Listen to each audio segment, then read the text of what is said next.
Hi, welcome everybody. It's really nice to see you, your little squares. So, thank you all for agreeing to be on this panel, The Secret Handshake: How Writers and Players Build Game Worlds Together.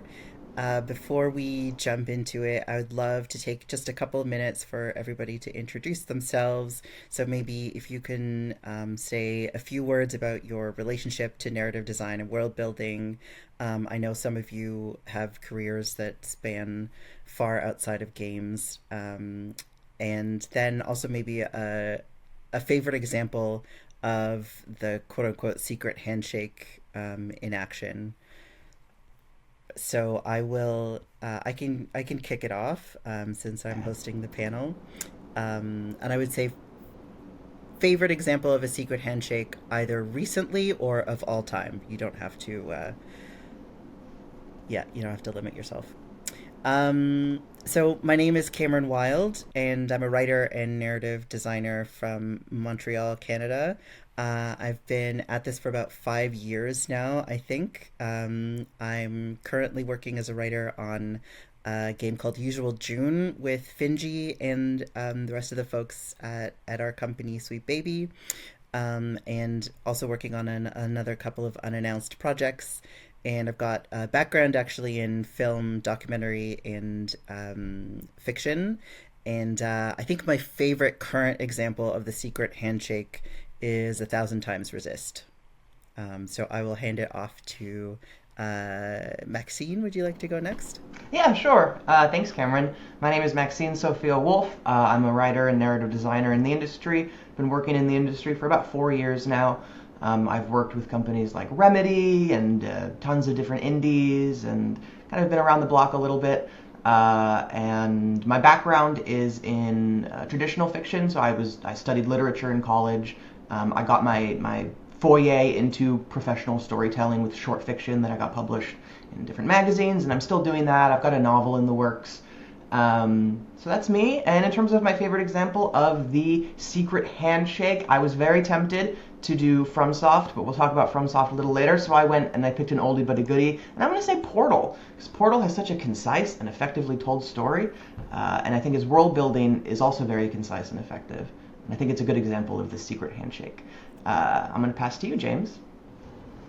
Hello, I'm James Wright. I am a writer, narrative designer, other things too, but mostly narrative writing. I have been in the industry since about 2021.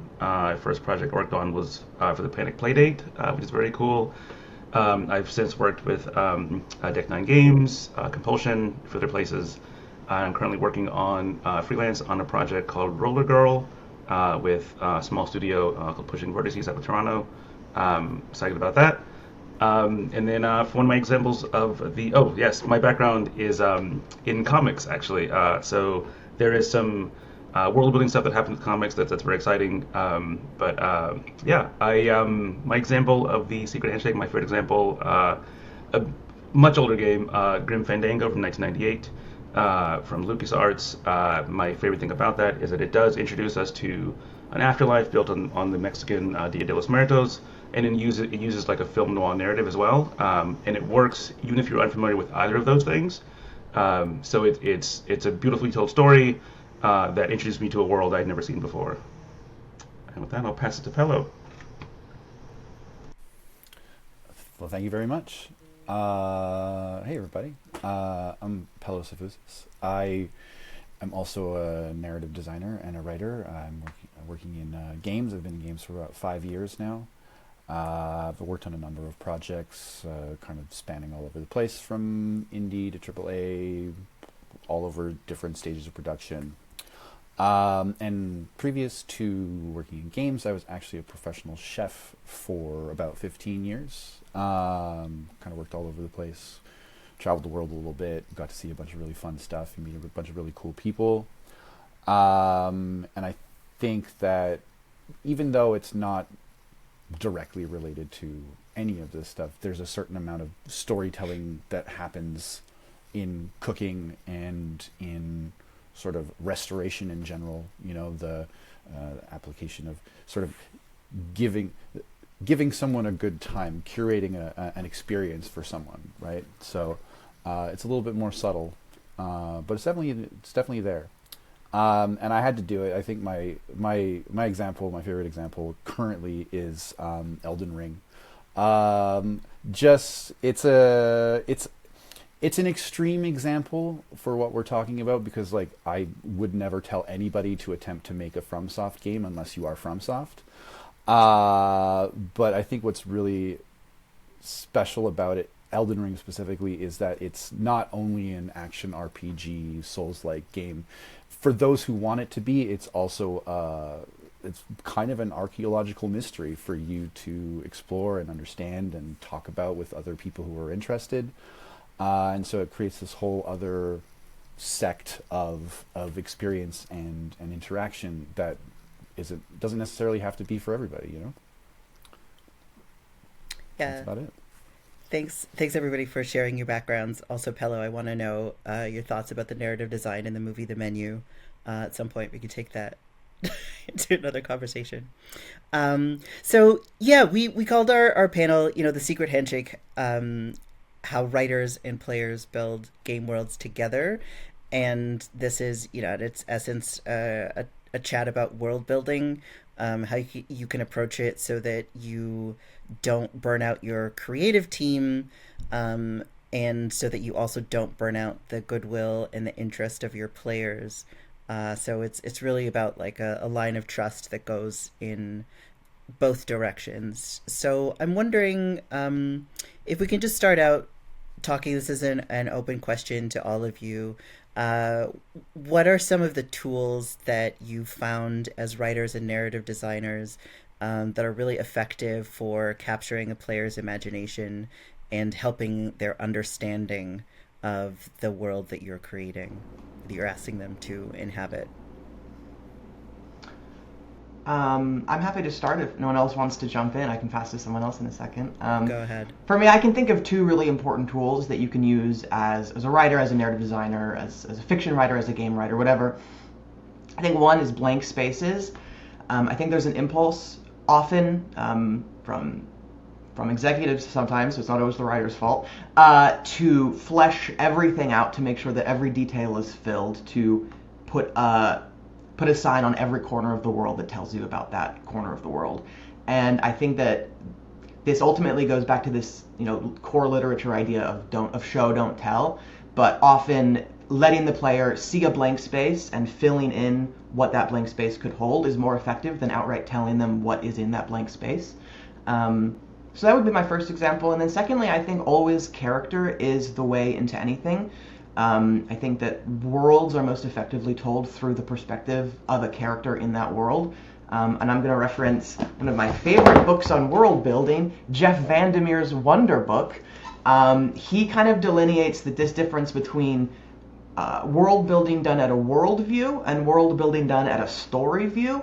Worldview is kind of this omniscient, unbiased truth of the world, and he reminds us that that's kind of like impossible to create, because even as the creators of a world, we're coming to the thing we're creating with our own biases, our own understandings.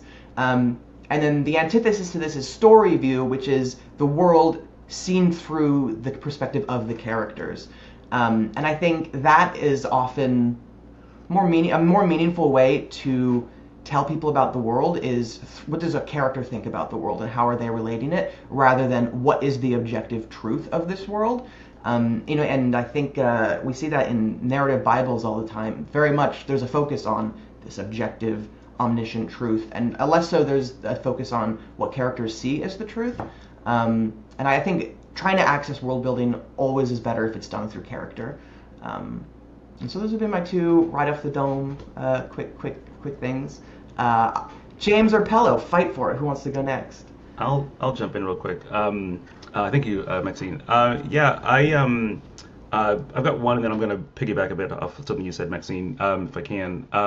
For me, it's starting with a world that is familiar, and like changing one small crucial element in that world is very exciting, because you think as a player, audience, you think what the world is going to be, and then it changes in a way. And then taking that simple change and building out from that. So one example like I can think of that does really well is the TV show Severance. which takes literal work-life balance where you have a device in your head that separates your work self from your home self, and that's an incredible idea on its own, and then it takes that and spirals out. Okay, what could you do with this? Taking that further, and then the people, it's deals with identity and stuff as well, but it uses that as the kernel to kind of build from, upending what players think, or viewers, audiences, whatever think of it, think they know, or even like changing genre, where it's like, I thought this was a slice of life story, but it's actually horror. Is kind of interesting. And to your point about story view and through the point of view of the character, FromSoft again. Sekiro is my favorite FromSoft game, and it's the only one that has a distinct character. You play as Wolff, and you see the world through his eyes as he navigates through the space. So you're learning as he learns, which is, there's no, you don't make a build in that game. It's just the one character. So it's a little bit different from the other FromSoft games, but that's the one that I think really speaks to that idea about character first, with the narrative design. Pello? I really like what you guys said. I don't have a huge amount to add to it, honestly. I think I hate to do it, but FromSoft in general is a great example of that sort of like character storytelling, because they really just they keep it to its most essential parts. Yeah. Who is this character? What's their place in the world? And even though their dialogue can sometimes feel a little bit like archaic or weird, they're very much expressing their perspective on the world through that dialogue. And even in terms of like some of the item descriptions and stuff like that, the tone can really vary from like thing to thing and from culture to culture within that world. And you can tell just by reading the tone of it, who it's addressing, who is it referring to, who does it see as good versus bad. There's a subtlety there around like, oh, this is a piece of information from someone's perspective, so it already has a spin on it, and then that becomes like, oh, well, who has that spin? Why did they think about that way? And that's that work that we start to do in our subconscious, where we're just kind of like, who is this character and why do they see the world like this, and how would I see the world then if I was in this position? Yeah. To jump off. Ahead, I'm sorry, James. No, I'm sorry, James. Just to jump off of that, Pella, like I agree. I think FromSoft is a really good example of this. Like Gold Mask, that weirdo with the sunflower on his head, he has a different perspective on the Erd tree than Mr. Crucible Man from the DLC. I forget all their names, but you know what I'm talking about. And I think sometimes there's an instinct to shy away from contradiction in your world building, but I think the world around us is full of contradictions, and two people can look at the same thing and draw completely different just look at American politics right now, baby. So it's like contradiction is core to what makes a world feel real, and I think, yeah, engaging with it from that story perspective as opposed to that like worldview, it encourages more contradiction, which I think counterintuitively makes the world make more sense in some ways, because it feels like a world that multiple people can have different relations to, as opposed to just like a monolith that a bunch of people are stacked into. Sorry, James. And it also kind of forces your audience to then make a call on stuff as well if they're getting conflicting information. Yeah. Go ahead, James. Sorry. I love that ambiguity. One thing I would add to that, just that like, I was talking to my friend about playing Sekiro, and he asked me, we're talking about, not just the story itself, but like, why is this NPC in this location? Why is this item in this location? And stuff like that as well, like, adds to the story. It's like, it's not just randomly placed. Like, this item is here because it speaks to a certain thing that's happened in the past here, or this is tied to a certain character in a certain way. And that's really fascinating too. Like, as far as world building goes, it's not just, it's part of, I guess, like inventory, things that you pick up, things you discover, are in places for a reason. And that tells its own story. Yeah, I want to kind of pick up on something that I think both Pello and Maxine you've mentioned, which to me kind of speaks to how you can express the values of a world and the setting by kind of sketching around the negative space. So you were talking, Maxine, about having two characters who have conflicting views on something that's happening. And Pello, you were talking about how that tension allows the player to insert their own understanding. So that's kind of like a third, point in that triangulation. So wanted to like get a little bit more into what it looks like to have a comfortable for both creators and for players, a comfortable balance between what is written into a game and what is left for player interpretation. So yeah, maybe just like talking a little bit more about what that balance looks like.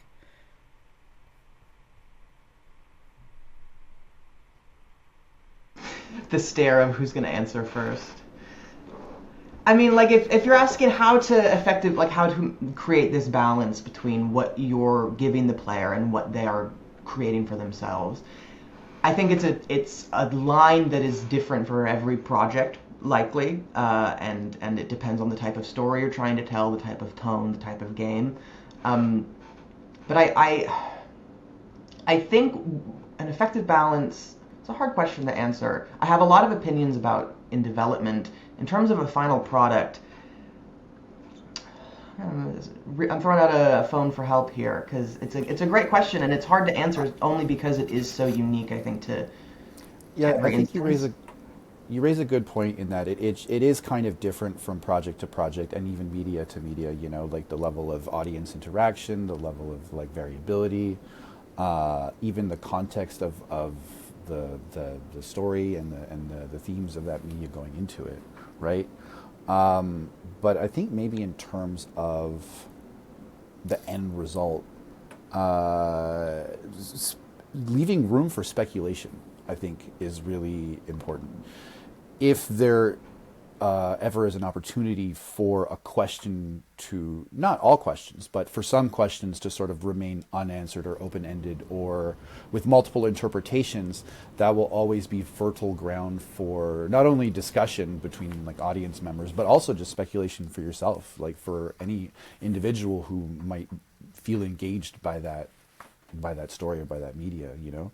If they're sort of left afterwards thinking and considering and speculating on those little missing pieces of information, seeing as, I mean, because we're kind of like natural pattern recognizers as humans. That's kind of what we do. That's one of the things that we're really good at as a species.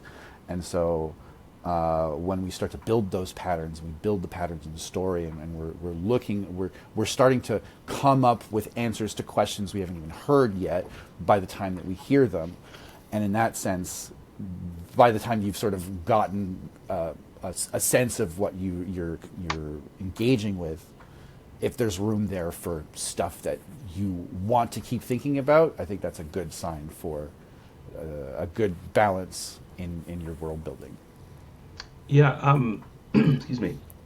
Yeah, I think, and that sort of like, you don't want to hold people's hand, I guess, but like you want to make sure that they're able to kind of add their own thing to it, add their own understanding of the world. One of my favorite games recently is Hollow Knight. It's not recent anymore, but Hollow Knight has like a vague-ish story. Like there's never been like, this is the story of Hollow Knight, because that ends the conversation in a way. Like it's like people can have like, I think this might be this, they think it might be that. Like there's a bit more of that push-pull happening. There's lore in the world you can discover and so on, but like it's not like here's what happened in this world. And that's exciting because it means that like the game can live on beyond. It's like, you know, once you complete it, there's still things to discuss. But I'll also add like games are a living thing. Like they're not, once the game is released, you know, there might be, the question was about like effective balance. And I think that like it might not be clear upon release. It may take a couple years. Someone may come back to a game and say, actually, this we judged this one wrongly or incorrectly. Like you know, this thing we talk about like jank or something where it was kind of fussy, but that's the thing. That's the kind of, you know, element that makes the narrative sing in a way. You may have to come back to a thing later, which is exciting as well. Yeah, honestly, I've been revisiting a lot of movies that didn't get a lot of accolades in like the 90s and early 2000s, because I think that was sort of like the heyday of the Oscars and you know, like big Hollywood names and stuff like that. And honestly, I think The Mummy is an all-time fantastic movie that did not get nearly enough credit for how good it was. And Perfect the world piece of that it art. created, yeah, wonderful. excellent performances by people, but also like the world was super engaging, and it was based loosely on some real world, mythology and Egyptology and stuff like that, but also had lots of room to breathe, lots of room to be silly, Yeah. and to sort of establish rules within that world that created stakes for those characters that they followed through to the end. Yeah, and I know I earlier said it's hard to give advice on a good balance because things vary so much, but I think if I had to come up with a general rule that I would just send out to the world, I think it would be that conciseness is more effective than detail a lot of the time. And that is really just from my experience, being in, meetings with dev teams, looking at lore Bibles, looking at story and stuff. And I think there is an impulse to overwrite and to overdefine. And this goes back to this idea of blank spaces. And so if I had to give general advice on how to create an effective balance, it would be to resist that impulse to define everything, to write everything down, to have an answer for everything in like a 300-page lore Bible that you send to all of your disciplines, because it's ultimately probably going to cause, in the course of development, more stagnation than it does lubrication, and it can be a bit of a trap to fall into. So that would be my general advice, to not worry too much about nailing everything down. Sometimes I'm trying to come up with a metaphor about nails and glue. Sometimes, but I can't do that. But you know what I'm trying to get at here. Sometimes less is more. It's old advice, but it's evergreen, truly. I mean, if there was ever an opportunity to bring up cooking or menu design, like this, that's kind of the core principle. You will get the best version of a dish if you strip it down to its essential parts. At a certain point, anything else that you add to the core of it will just distract from the essential flavors that you're sort of trying to present to your diner or whoever, keep it simple. That's it. Cut away what isn't essential, and you'll be left with a lot more room to breathe. And don't be afraid to cut. Like, don't be afraid to say, this is over. This thing that I thought was what this story is. Like what James was saying, sometimes you'll need to return to something, and you'll only... that idea of like, oh, the jank is what makes this game special. Like, you might not realize that until returning to it. So it's okay to throw something out and to go back to the drawing board every now and then. And things don't have to be locked in really until even when the game is out. Things aren't locked in, as James mentioned. So yeah, it has me thinking, especially when it comes time to play test or like to release things to other departments. Maybe one of the gauges is if you get 0 questions about the world or about what people are seeing, that's maybe a sign that it's not that engaging, and either you have over-explained something or you've made it a little bit too sparse and there isn't that much to engage with. Because we all in this room have experiences of doing consulting work and I guess the game equivalent is sort of script doctoring, where we will be asked to review world Bibles, game design documents, scripts, that kind of thing for other studios, and can encounter, and also in our own work, I know that I definitely have leaned a little bit too heavily on detail when I'm passing a character bio on to art direction or something, giving them a few too many details. But I'm wondering if any of you can speak to the impulse that might be showing up that causes that over explanation.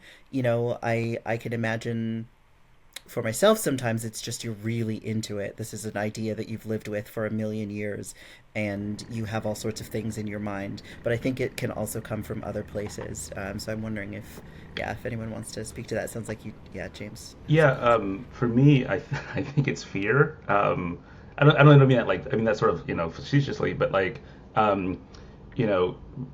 any story narrative, a novel, a film, a game take a long time to write, take a long time to create, for everyone to get involved with, to make the final product. And there's the fear comes from that someone will miss something, because you spend so much time making the thing, and what if they don't see this side quest or this this bit of flavor text on a thing. What if they missed this? What if they missed this? And like that can be overwhelming in a sense where like I want people to experience the full game, and the hope is that they'll come back to it. They'll play a game multiple times, whatever, and find those things later. You don't have to do it on the first pass. You know what I'm saying? Like there's that concern that like you put so much of yourself, so much of your work, you're putting much effort into this work, and then if they don't see the thing, it's like, oh man, like it feels like a not a loss, but it just you want them to see all of the world you helped build. So Yeah, that's an interesting point. I think related, I was thinking something similarly, but kind of on the other side. There's a certain amount of security with having all your ducks in a row on the dev side, I know how this whole world works. I know what this character said to that guy 300 years ago, and it spun off this whole conflict and blah. It's like, okay, great. I'm glad you know that. But it doesn't leave room for evolution. It doesn't leave room for the organic shifting of things as development continues, especially in video games. And actually, I recently learned that again, another great movie from the late '90s, Gladiator. They didn't have a script going into production when they were greenlit. Well, they had a script, but they hated it. And so they basically shot the movie in chronological order, and they adapted the script as they went along, and it led to a lot of really interesting choices for the characters, and things and scenes and moments that were in the original script turned out to not feel very good by the time they got around to shooting it. And so they would improvise, and the story just sort of evolved organically, right? So giving your creatives that trust as well to like be able to fill in the blanks and to get it as so that you're not the sole like lore holder for your whole thing. And on the other side of that too, another aspect of fear, especially in like bigger studios where there's like much longer production schedules, and you've got a lot of like heavy narrative work in the beginning and a lot of heavy narrative work towards the end. In the middle, there tends to be a lot of not necessarily idle time, but less. There's not room to necessarily do a bunch of writing yet, but also there's still a lot of catch up to be done on the dev and the art side. So sometimes just having that free time or more open time leads people to want to cross all those T's and dot all those I's and make sure that the world is super detailed and that everyone has all the tools that they need going into the next phase of production. But it doesn't really consider what's also happening at the same time in other departments. So it can end up complicating things later on in the production schedule as well. Yeah, I like this idea of like where does this impulse to over-define come from? I think you see it in any storytelling medium. I think as a novelist, as a short story writer, you see that in fiction all the time. People trying to write a novel, will try to like create the whole world in their head before they even have a protagonist, or let alone like a theme or a feeling that they're trying to evoke. Jeff Vandermeer in Wonder Book, he talks about like the kernel that stories come from, and often they're a feeling or an experience more than they are like an idea. And I think in games it can be hard because you have people breathing down your neck saying, I need this lore Bible, I need you to give this stuff to the other departments.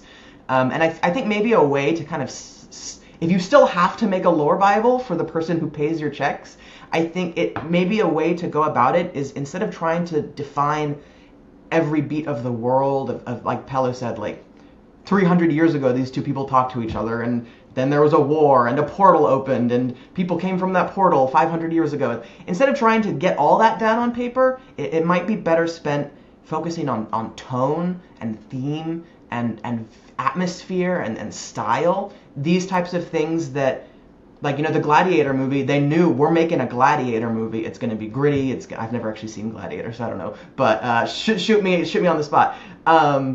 It's going to be gritty. It's going to have this historical tone. It's also going to be kind of not super rooted in history, or whatever it is. And that stuff can persist easier than, John B. killed John S. 10,000 years ago, and that spawned two factions of the John cult, and they've been doing all. Then there was a ritual 1,000 years. Like, that stuff doesn't matter. What matters when you're giving something to an art person or when you're giving something to a coder is the feeling, is the what it is like for you on an emotional level. And that I think is easier to plan ahead for, because you can always say, well, this is going to be dark, it's going to be gritty, and this character is a character obsessed with revenge. That is more useful for an art director than this character was born in 1988 and they went to Oxford, and while at Oxford, their best friends stole their lunch money. Like that stuff doesn't matter, but what matters is this is a person who's after revenge. And I think a way to sidestep that impulse, especially when you have people demanding something from you to like give to the machine, is to try to, I'm over talking here, I'm gonna wrap it up, but try to focus on those elements that can carry over easier. Let me take it back real quick. There was something you said, Pello, that maybe sparked something. Was the lore holder? This idea of this person who like has all the lore, and given the time it takes for games to be produced from start to finish, the teams don't stay together all the time. Like there may be layoffs, people may leave for different reasons.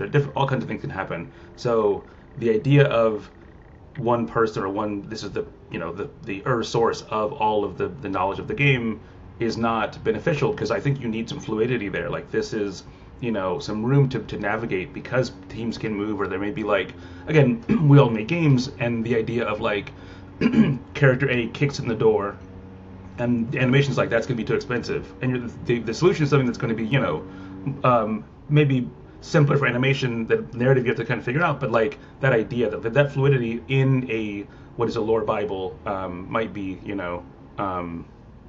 something that can work as well. So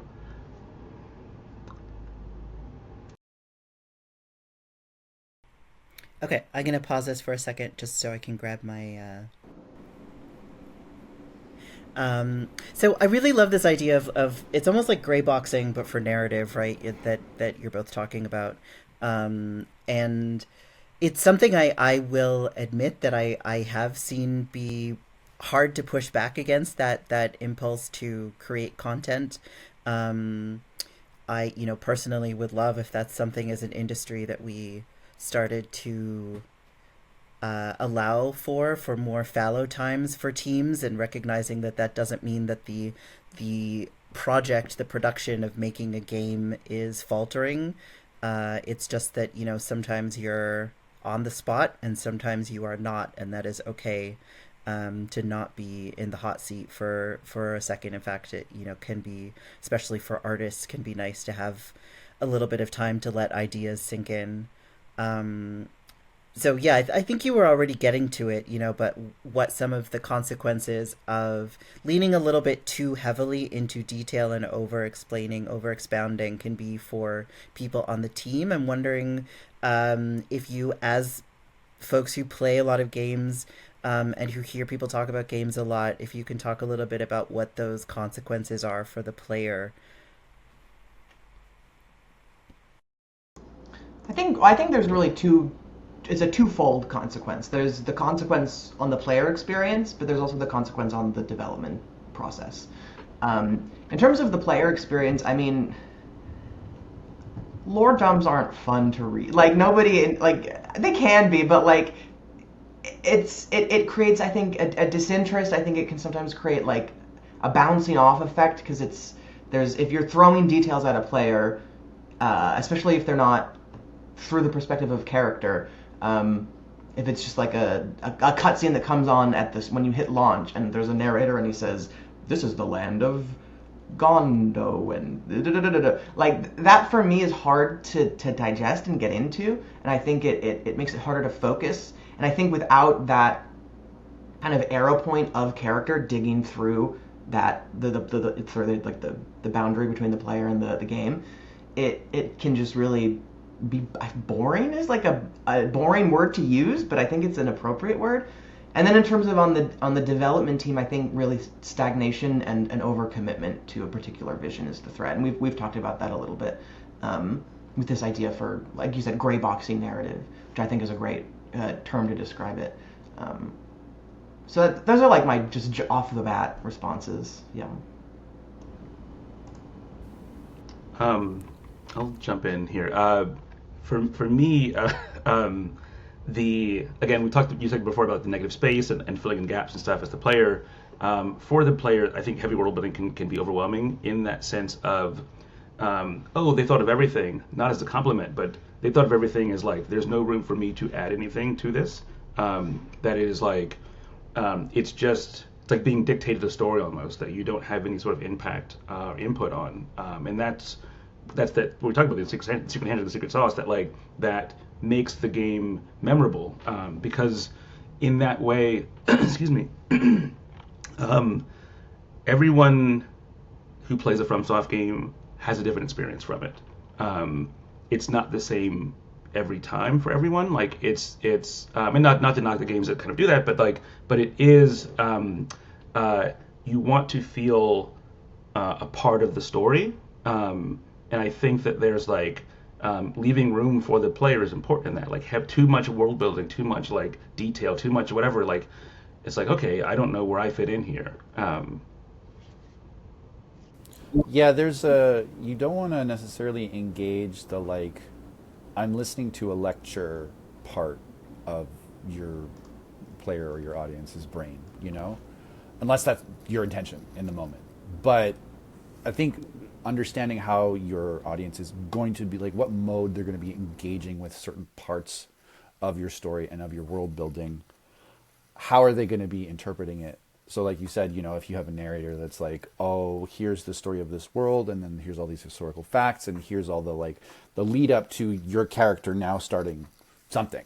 It's like, oh, okay, I guess I have to remember all these details that you're throwing at me, and it's less about like, who is this person? Who am I engaging with? How am I engaging with them? It's more like, I guess they're gonna continue this now, and I'm now leaving myself open to the continuation of this narration. I hate to use Skyrim as a reference, but because that game gets clowned on for his narrative sometimes. But I do think that the opening of Skyrim is actually a really good example of this, because if you look, there's tons of fantasy games where they do open with, this is the world. These are the gods in the world. These are the different empires. You work for this empire, or whatever it is. But I do think that opening of Skyrim, like, hey, you finally awake. Like, you're a guy in the back of a cart, and you don't really know, like, if you've never done anything in this world before. You don't know you don't know who the Nords are. You don't know about Tamriel, and it doesn't matter. What matters is you're in the back of a wagon, and your hands are bound behind your back, and there's this dude talking to you. Like, and that is the story view into the world of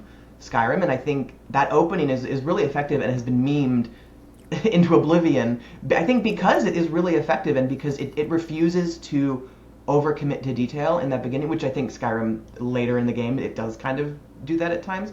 But I think that the opening of that is a really good example of when it can be really... Yeah, I mean, it's so significant that it became a meme. Yeah, the exactly. feeling of that opening was so important to people that it has been repeated through media so many times.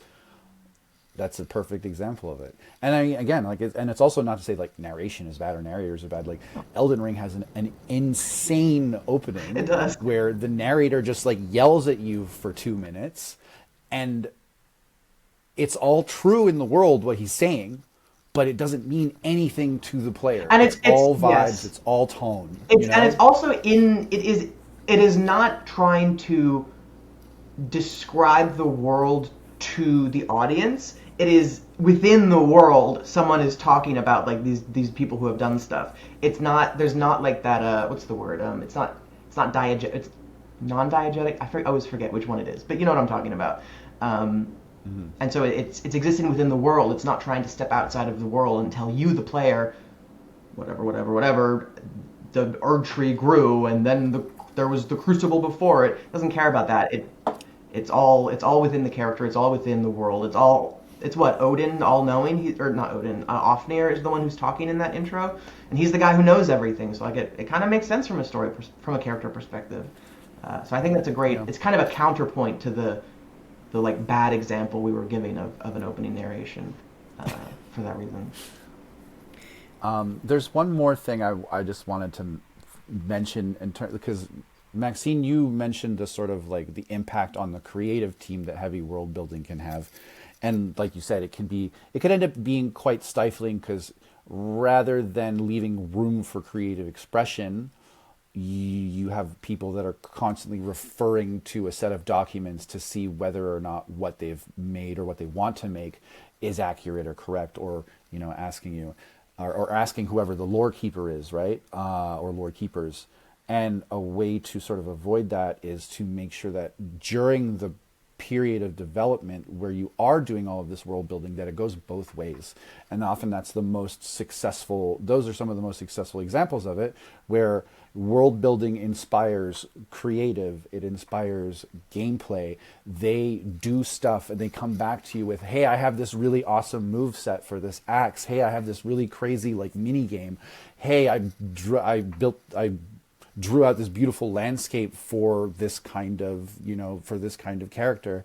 And then that ends up influencing the world building and inspiring new aspects of it. And so it's constantly it's best to be a bit of push and pull, and to always leave room for not just narrative people, but everyone involved in your project to have opportunities to add to the world and to add to what makes it up. There's something that occurred to me listening to you all talk, and also thinking about the experience of Elden Ring. I can't source this, or rather I can't cite my source, but I know that it is something that gets talked about a lot. In their design of the environment, that there is always something just a little bit outside of focus. And so the environment artists, and I think also the narrative team, just in terms of how they imagined the world, but have this really great mastery of rhythm of the visual field and the cadence of interest. And so that you see something, maybe as you exit the tombs, you talk to an NPC who's giving you some information, but just in the distance you see the Erd tree, and you're kind of like, what? And then the giant tree knight is going by, but it's not relevant to you right now, but you know that it will be at some point in the future. And I think that as a kind of metaphor for also the way that writers can think about dropping little breadcrumbs, that you have to give some sense of priority, but you want to kind of let the player as much as possible decide what they are interested in focusing on next. If you're in a kind of open world game, if you're not, then you can maybe give them something that they can decide that they want to think about next, or interact with next. I think that's Sorry. I think that's a really good example too of what we were talking about earlier, of this sort of idea of omission, or cutting away non-essential parts, because you can have beautiful landscapes and beautiful vistas in a lot of games, but in very few of them can you visit almost every part of that vista, right? And so in a FromSoft game like Elden Ring, where you see a castle in the background, you're eventually going to see the inside of that castle. So there's almost no wasted space here. There's almost no misleading the player or getting... Everything that they're speculating about is something that they will eventually be able to interact with in that game. And I think that that's a really special way of looking at this kind of system. Two things real quick here. Maybe real quick, we'll see. Speaking of the creative team and how how games are constructed, it's an iterative process, right? That you go through multiple rounds of things, and I think that I know that game development is fraught with economic issues and so on, and and time constraints and so on. But the idea that seeing something from art or animation might spark an idea from narrative, or vice versa, and building on that stuff, there's not always time to do that. And I think that's I think games are the poorer for it, because you really could build something cool, much cooler, if you had more time, more money, obviously. But that idea of every person on the team, every different department contributing in a way that bounces back and forth and builds a more of a whole. And the second point, and this might be apocryphal, I don't have a source for this, unfortunately, but I heard or read that in the development of Breath of the Wild, every milestone, the team would get together and play up to that milestone, so everyone got to see what everyone's contributions were in the game, and then build on that, and then okay, this doesn't work here. That idea is such a cool way to do it. And like Nintendo knew they had a banger, so like they probably had were able to do that. But like, but it was that would be my dream game design, like that, build a game like that where you're like, okay, going back and forth and having those conversations. And similarly, like you mentioned, Pello, but like anything in the background, you can go to that mountain in Breath of the Wild. You can go there. You can walk up. You can, if it's there, you can go there. And so it feels like a fuller world because of that too. And it was constructed that way. Yeah. Oh my goodness, I just completely blank. It was on the tip of my tongue. I hate when that happens. no. It was something to do. Oh, right. And okay. Apologies, everybody watching. I have it now. This is a little bit of a sidestep from the whole secret handshake that we've been talking about, but it just really inspired me, James, talking about an iterative process. If I have any advice for people, give your writers a second draft, because I've had to do stuff, and like my first draft is out in the world, in the game, published, and like that is, especially as like a novel writer, that is crushing to me, because like so much of what I think is good about writing, and one of my favorite writers of all time, Samuel R. Delany, he said this. He said, I don't think I'm a very good writer, but I know that I'm a damn good editor. And like that, the truth of that, it's real. Like writing and storytelling is iterative, and you have to give the narrative department that room to iterate, the same you would give for gameplay, the same you would give for level design. And I think in my time in the industry, I've seen that's rarely the case, and it's a shame, because I think better stories would come out of the industry if there was that acceptance that narrative is also an iterative process, and you have to lean into that a little bit.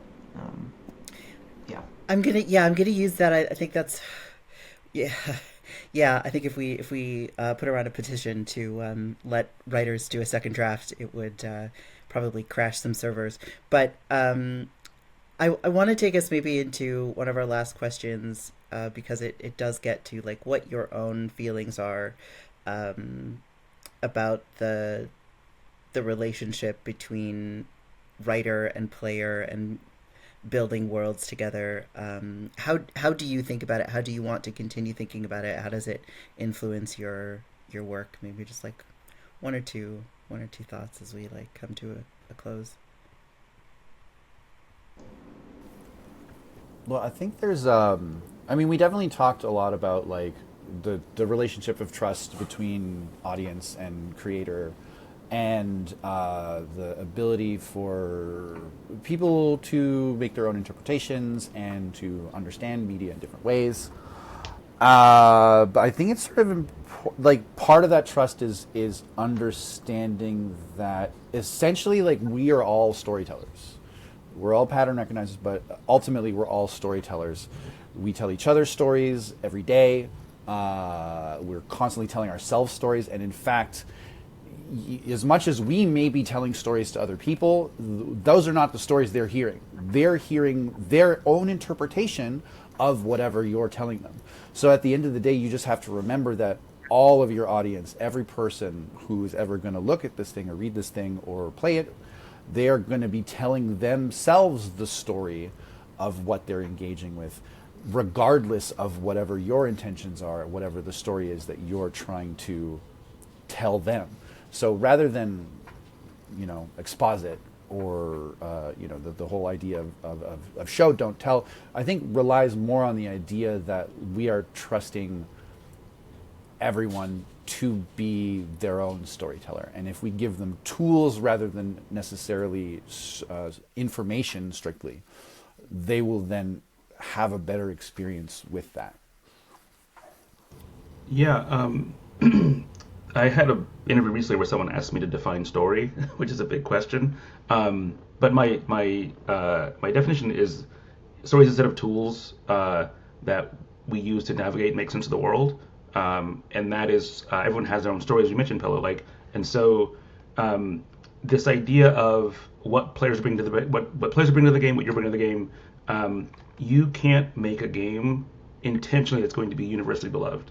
And so for me, like when I'm telling stories, whatever, I try to think of one person, one audience member that like who I'm making the story for, and then from there that can branch out and so on. But like I know there'll be one person who likes this thing because I'm making it for them, and then beyond that, you know what I'm saying, like that idea. So like there's an audience of one, so to speak, and that idea that like, okay, this is going to be a thing that resonates with them, and stands to reason will resonate with more people beyond that. It may be a niche thing, it may be wider, but I know that that is how I can focus my attention, at least as a writer. I think that's a really good point, James, because it is true what Paolo said, that people are going to interpret your story differently. They're going to construct your story differently. I think all the time about, I'm a Star Wars girly, unfortunately, and like, the Empire in Star Wars, well, yes, George Lucas did say it's the Americans, like, a Republican could easily look at the Empire and think, oh, this is the overbearing, like, liberal government, you know? And you can draw your own conclusions from stories. You can tell your own stories from a singular text. Different people can come to different conclusions. And so I really like that idea of just trying to find one person to write for. I think that can be a neat way into that, and to, because you can't avoid the fact that people are going to interpret your work differently. I mean, we were taught in literature, like I was taught, that you take into account who the author is. You might think about who the author is, but the text is the text, and it stands alone from the author, and you can interpret it differently than the author intended. And I think that's really important to keep in mind. And then to just like share my own thoughts about the secret handshake and how it influences my work and what I feel about it. I feel like it's a more truthful and broader encompassing expression of the idea of show don't tell. I mean, I agree with the holy commandment of show don't tell, obviously, but I've bounced off of it times in my life, because like saying he was hot versus sweat trickled down his back, I'm still being told something, and I'm being told that sweat is trickling down his back. So then do I say like moist liquid, like I felt this sensation? Like, how do you avoid at the end of the day, you're gonna have to tell the audience something.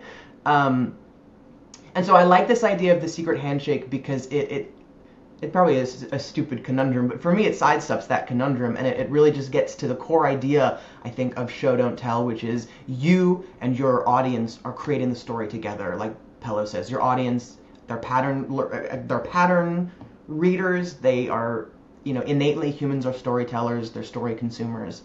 And I think that this idea of the secret handshake, is a bit more encompassing than show don't tell, and I think gets at that idea of the handshake, the communal effort between the text and the audience, and how those two things together create like a new third thing that is unique for every experiencer. And I just think it's a really neat metaphor for storytelling. I think that's the perfect note to end on. Thank you all for sharing your thoughts. This is a really great conversation. I learned some things, and I feel sort of like a renewed energy for jumping into the different writing projects that I have of my own.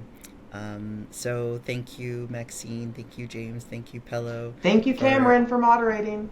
Thank you, Cameron. Yeah, you're welcome. Thanks, Cameron. And I guess maybe like a last bonus question, if there's anything, the burning desire of anything that you want to say before we close, or do you think anybody does a secret handshake better than FromSoft?